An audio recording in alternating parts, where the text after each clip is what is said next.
Well, it's essentially like the way that a ship, right? I remember this metaphor of like a ship, and like if one part of the ship takes on water, they have it closed off so that the other parts of the ship will not sink, and sort of like protects, a ship from sinking, blah, blah, blah. Well, now essentially with a globalized economy, you remove all those barriers so that if one part of the ship goes down, the entire ship, or takes on water, the entire ship is going down. That is what is happening with our economy. Have you ever heard of the $1,500 chicken sandwich? No, it's not something from BuzzFeed's Worth It. It's actually a sandwich that a guy named Andy George made on his YouTube channel, How to Make Everything. His project was to make the sandwich entirely from scratch. And by made from scratch, I mean he grew his own vegetables, he grew his own wheat to make bread, he collected his own honey, he milked a cow and made cheese from it, and more. He even flew to the ocean to collect salt from saltwater, which he used to pickle the vegetables. The whole thing took him 6 months, and cost him, as the title suggests, $1,500. My favorite part, though, was when he finally tasted the fruits of his labor. It's not bad. That's about it. It's not bad. 6 months of my life were not bad. Yeah. I love this project because it demonstrates just how much work goes into making something as humble as a chicken sandwich. And I hate to say this, but Andy kind of did cheat by his own rules. He depended on a ton of other people to do what he did. He didn't keep his own bees, he didn't raise his own cows or chickens, he didn't fly himself to the ocean, he didn't build his own tools, etc., etc. Imagine how much longer and more expensive things would have been had he done those things as well. This experiment is a fantastic lesson in specialization. One of the reasons why a chicken sandwich you buy at a store or restaurant is so much cheaper, takes a fraction of the time to make, and hopefully tastes better, is because the labor for each component of the process is divided up. Someone raises chickens, someone else milks cows, someone else uses that milk to make cheese, someone makes the bread, and so on and so forth. All of this leading to the place where you buy the sandwich, which in all likelihood merely assembles the finished product from the materials they bought from other people. Because the entire supply chain is partitioned among different groups, those groups can focus solely on their part of the process, which leads to other things like expertise and economies of scale that would make interesting video topics in and of themselves. There's actually an excellent essay related to this written by the economist Leonard Read titled iPencil. The essay was written from the standpoint of a simple number 2 pencil, talking about all the things that went into making it. My family tree begins with what in fact is a tree, a cedar of straight grain that grows in Northern California and Oregon. Now contemplate all the saws and trucks and rope and the countless other gear used in harvesting and carting the cedar logs to the railroad siding. Think of all the persons and the numberless skills that went into their fabrication, the mining of ore, the making of steel and its refinement into saws, axes, motors, the growing of hemp and bringing it through all the stages to heavy and strong rope, the logging camps with their beds and mess halls, the cookery and the raising of all the foods. Why, untold thousands of persons had a hand in every cup of coffee the loggers drink. The logs are shipped to a mill in San Leandro, California. Can you imagine the individual who makes flat cars and rails and railroad engines, and who construct and install the communication systems incidental thereto? These legions are among my antecedents. The reason why Reed picked a simple pencil as his example is to demonstrate that there's nothing simple about it at all. Every pencil we write with, every sandwich we eat, and every other finished product we use every day of our lives is the result of innumerable antecedents. A black box of knowledge, processes, and raw materials that no one person or group of people, however disciplined or intelligent, could possibly ever hope to master. Now imagine trying to do the iPencil exercise with a computer or a car. We only have these things because of specialization. Ironically enough, the thing that makes specialization so powerful is also its greatest vulnerability. When people only have specialized knowledge of a few things, they tend to take other things for granted and underestimate the complexities inherent in them. Think about it. You probably don't consider where the grocery store gets the food, or where the gas station gets the fuel, or where Amazon gets all the consumer products. It's always just there when you look for it. Now think about your job or your hobby, and consider all the things the average person doesn't know or understand that are entailed within it. Remember when Kyle Kulinski took this photo from his plane ride? Dude made it over 30 years without ever having any idea what a farm looked like. And amazingly, he never starved. The food was just always there at the grocery store or the restaurant. That's kind of the point of our economic system. You pay someone else to sweat the details so that you don't have to. Specialization has created enormous wealth, but it's also necessarily led to profound ignorance. And this ignorance has led to arrogance. There are people who believe in rational economic planning. They believe that the economy will produce better results under the discipline of bureaucracy, as opposed to decentralized coordination between free people. It's precisely because they fail to appreciate how complicated the economy actually is that they're arrogant enough to think they can engineer the whole thing. And sadly, economic planners exist on the left, right, and center. F.A. Hayek wrote in The Fatal Conceit that the curious task of economics is to demonstrate to men how little they really know about what they imagine they can design. That's what I hope to do in this video. Hopefully I can demonstrate that the advocates of economic planning have no knowledge of what they don't know. While planners are always plugging away, there is a renewed interest from the broader public thanks to the global pandemic. Specifically, people have anxieties about the fact that so many parts of our economy that are deemed essential have supply chains that extend to other countries, and more people are clamoring for them to be repatriated. And I'll tell you what, you've never seen a stronger argument for an intelligent, coordinated central authority than a pandemic. Never seen it this strong of an argument before. Because what you absolutely need in a crisis like this is efficient, competent leaders who are coordinating. The way that we are worse off than during the Great Depression is that our economies are vastly more integrated globally, right? And of course, we know that environmental and labor organizations in the late 90s were fighting against those policies in every country around the world. And many economists continue to say, and said then, that when you incorporate economies, you make everyone more vulnerable. It's essentially like the way that a ship, right? I remember this metaphor of like a ship, and like if one part of the ship takes on water, they have it closed off so that the other parts of the ship will not sink, and sort of like protects, you know, a ship from sinking, blah, blah, blah. Well, now, essentially, with a globalized economy, you remove all those barriers so that if one part of the ship goes down, the entire ship, or takes on water, the entire ship is going down. That is what is happening with our economy. The fact that we don't have respirators, ventilators, masks, face masks, we don't even produce those things in a non-xenophobic way, may I say.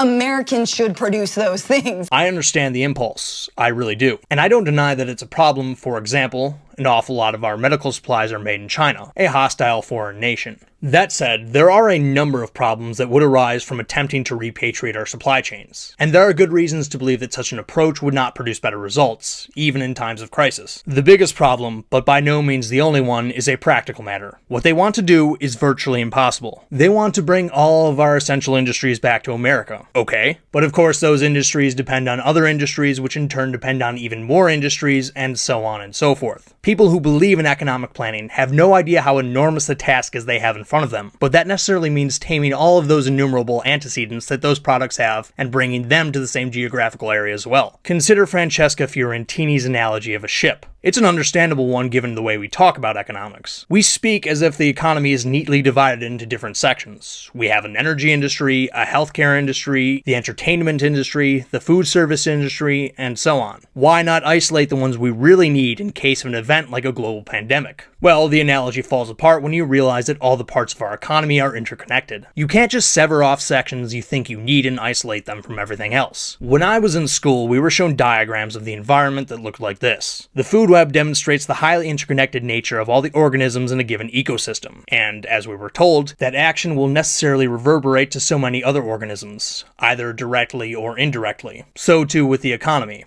The economy is much like an ecosystem. It's an incomprehensibly complex web of interactions and transactions between people, products, services, raw materials, and more. If you try to control one part of it, say by forcing its production to be in America, you're necessarily affecting so many other parts in ways that you never anticipated. Let's look at a real-life example. I'm very lucky to say that I'm still working during this pandemic. That's because the company I work for is involved in the production of essential medical supplies. Now, we don't make any of the supplies ourselves. We're a raw material manufacturer. We don't make any products that consumers buy. We make stuff that other companies use to make other stuff. In the case of medical supplies, one of the things that we produce is the clear plastic coating that goes on face shields. As I understand, we're still 3 or 4 steps removed from the people who actually use them. So let's do the eye-pencil exercise. In order to make this product, we need acetone, phenolic resin, flame retardant, anti-caking agent, a catalyst, and several other things you probably haven't heard of. In order to run our machines, we need things like hydraulic oil, rolls of poly, scraper blades, and stainless steel springs. Now consider the inputs for all of those things. For example, in order to make stainless steel, you need steel, chrome, and other alloys. I have absolutely no idea what goes into making the other stuff, especially the chemicals. All I know is that we couldn't produce our product without any of those things. Furthermore, our production staff works in flame retardant anti-static uniforms, which are made from cotton that is specially treated with chemicals. Because of this treatment, they need to be cleaned with a very specific cocktail of chemicals as well. I have no idea what those chemicals are because we contract that out to another company. I could go on like this with everything, but you get the idea. I've only scratched the surface here, and you see just how much work goes into making one component of one kind of personal protective equipment. And everything I just named is absolutely essential to manufacturing it. So if we're to take seriously this idea of making essentials in-house, then all of those other things would also have to be done here, as well as all of their antecedents. Just keep doing this exercise for everything you deem essential. And then imagine the government trying to manage the whole thing bureaucratically. The task is impossible. I should also note that what is essential isn't necessarily known in advance, and that it can differ from crisis to crisis. When hydroxychloroquine was first floated as a potential treatment for COVID-19, India, where the drug is produced, banned its export. When this happened, I remember seeing a ton of gloating from protectionists about how this was yet more evidence that free trade was a disaster. First of all, the drug has yet to be proven as an effective treatment, and it appears to have some pretty bad side effects. Second, India later lifted the ban after they faced backlash. Third, and most importantly, even if it was a cure, and even if India hadn't lifted the ban, this still wouldn't vindicate protectionism, because it's not like we knew ahead of time we would need large amounts of the drug. A lot of these things, especially highly specific pharmaceuticals, can't be planned for because we only know we need them in retrospect. There's so much that we really don't know about the virus. The idea that we could engage in such heavy-handed planning and preparation for it is beyond arrogant. Of course, this information problem is only one complication. Something else that needs to be considered is the moral hazard. I bash populists a lot on this channel, but I will say that their grievances do start from a correct premise. It is true that big business is frequently the beneficiary of government action at the expense of the public. For example, in response to the economic fallout from the global pandemic, the federal government is essentially printing money and giving it away. Who has disproportionately received this money, even when it's not intended for them? Big business. You literally just gave Donald Trump and his merry band of corporate goons and thugs, you gave them basically unlimited powers to give money to whichever corporate friends they want to. I got a bridge to sell you if you really think it's going to go to the companies it needs to go to and it's going to help the people it needs to help. No.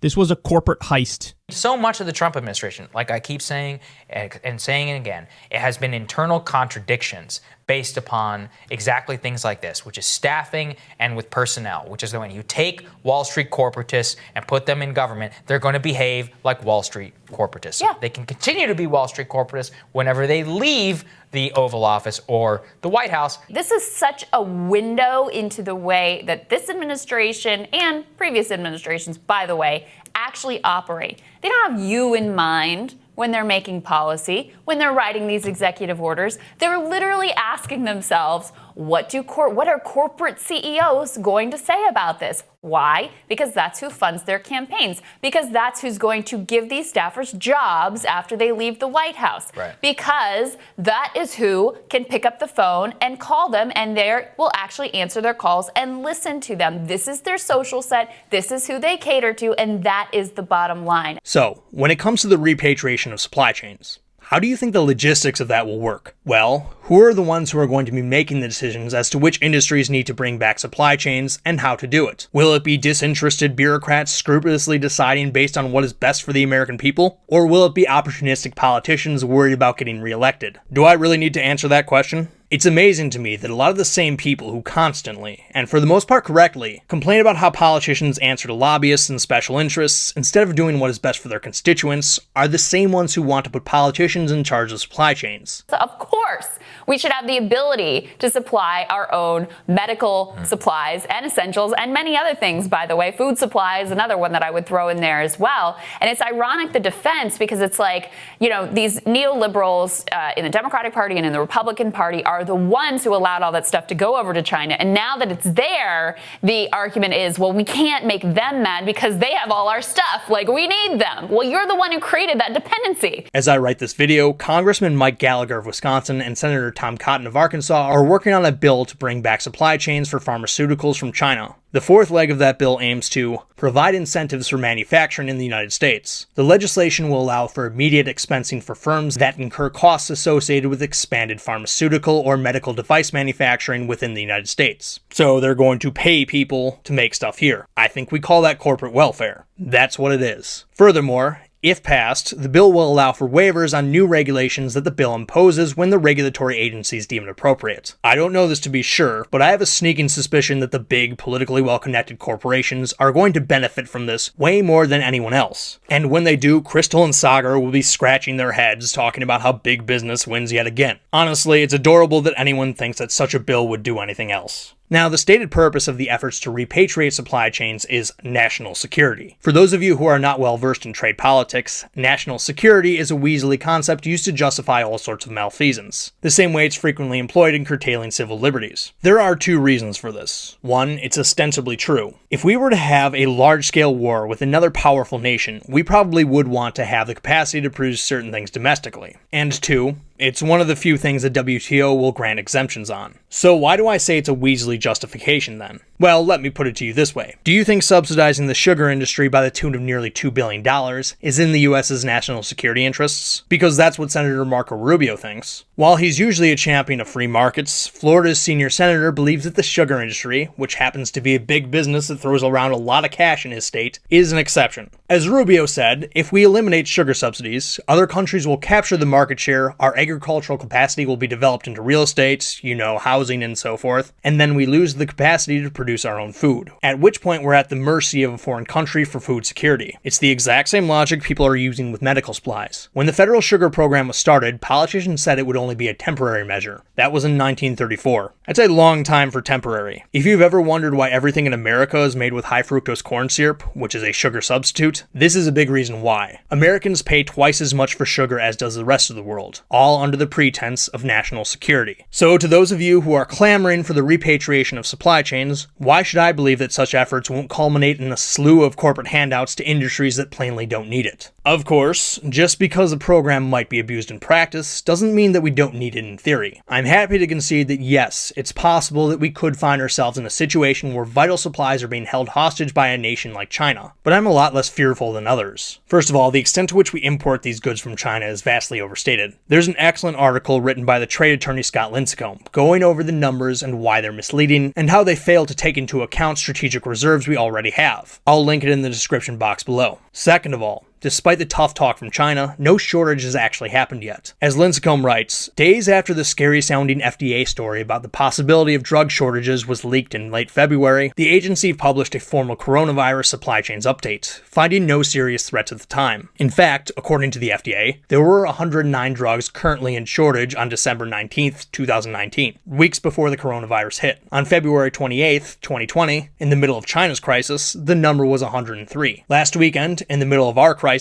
it was 108. Maybe major vulnerabilities in the drug supply chain will materialize in the future, but so far, so good. Sure, China could screw us over by refusing to sell us vital drugs or medical supplies, but that would mean they would lose their biggest customer, possibly forever. Even if we do produce everything we need domestically, opportunistic politics will still be part of the problem. Arguably, it's already happening between states and the federal government. The Trump administration has been accused, with some credibility, of playing favorites with the distribution of medical supplies to various states. The masks aren't necessarily being diverted in accordance with need if past trends are any indicator. What past trends since the pandemic has first emerged have suggested is that states that either rely frequently on the strategic stockpile, like Florida or Mississippi, states that are frequently hit by hurricanes, or be more cynical, red states, were getting their stockpile shipments filled and responded to at rates that were way higher than places like New York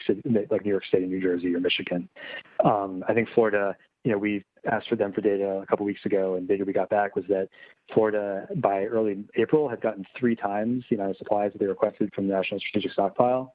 And in terms of the mask seizures or the PPE seizures, the only destination that anybody's been able to confirm where the government took them was to the stockpile. So the big question now, I think, is, how are the supplies in that stockpile being distributed, and are the past trends that were happening early on in the pandemic of them going to states that hadn't really been hit, but maybe had been politically loyal to the central government, is that trend continuing or not? The Department of Health and Human Resources claims that the distribution of medical supplies from strategic reserves are based upon population and need. That may well be true, but if the president is playing politics with federal resources, it wouldn't be the first time in the history of this country for that to happen. Even if you take politics out of the equation, there's still the issue of natural disasters. I've heard a lot of people bring up the shortage of IV bags in hospitals after the production facilities in Puerto Rico were hit by Hurricane Maria as an argument for repatriation. Listen, man, a lot of the things that we need to deal with this pandemic, a lot of the stuff, we have supply lines from China, and we're totally unprepared on our own to deal with this.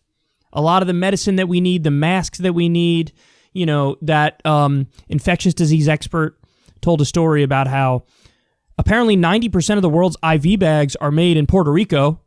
This isn't directly related to this pandemic, but his point was 90% of the IV bags were made in Puerto Rico, and then when they got obliterated by a hurricane, the whole world had a crisis as a result of that. So this is the same thing we're experiencing with, the masks that we need, the protective gear that we need for this, some of the treatments, the tests that we need for this. We're totally unprepared. And by the way, just, a quick little side point. This is what people like me have been screaming about for a long time, is that free trade is good insofar as it's a necessity. But unfortunately, in many instances, we've become too dependent on the supply lines to countries that are we're somewhat hostile to them and they're somewhat hostile to us. If they wanted to, they could just cut the supply line. Of course, Puerto Rico is part of the United States, and even if you're just talking strictly about the continental United States, there's no part of this country that isn't vulnerable to natural disasters. As far as I'm concerned, this is an argument against putting all of your eggs in one basket. The more suppliers you have, the better. Trading concentrated production in China for concentrated production in the United States would potentially have some upsides, but we'd be much better off diversifying as much as possible. Consider a lesson from history, the Irish potato famine. It's usually brought up in the context of monoculture and single crop dependence because a mold destroyed the potato crops that were so ubiquitous in the country. That's certainly a valid way to examine the famine, but one should also consider looking at it through the lens of policy failure. One of the worst policies that the British government had in place at the time were the Corn Laws. These were tariffs and other trade restrictions which made it prohibitively expensive to import cheap grains from other countries. Obviously, these laws did not start the famine, but they certainly didn't help the impoverished and starving Irish, who lost the vast majority of their domestic crops to the mold. Fortunately, the British government came to its senses 2 years into the famine and repealed the Corn Laws. Better late than never, I guess. Now consider our current situation with citrus fruit. Citrus crops in the United States, especially oranges, are dying out due to the citrus greening disease. A University of California Davis study estimates that about 75% of orange production and 85% of grapefruit production in the state of Florida have been lost to this disease since 2005. Your average person probably has no idea about this because the grocery stores are still well stocked. Citrus fruit is still readily available, even as domestic supply has fallen. We've just supplemented our shortfall with more imports. The greening disease is a problem,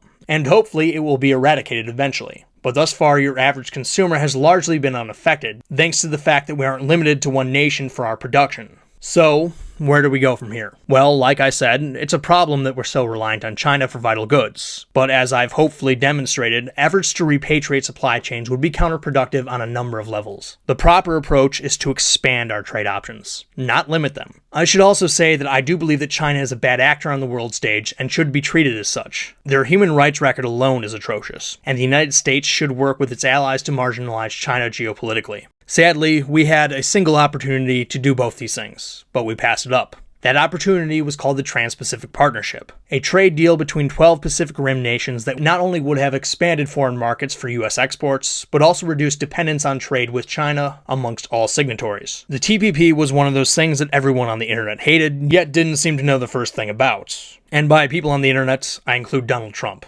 Currency manipulation is the single great weapon people have. They don't even discuss it in this agreement. So I say it's a very bad deal, should not be approved. If it is approved, it'll just be more bad trade deals, more loss of jobs for our country. We are losing jobs like nobody's ever lost jobs before. I want to bring jobs back into this country. Hey, Gerard, we might want to point out China's not part of this deal. Yeah. True. It's true. Yeah. That's right. That's right.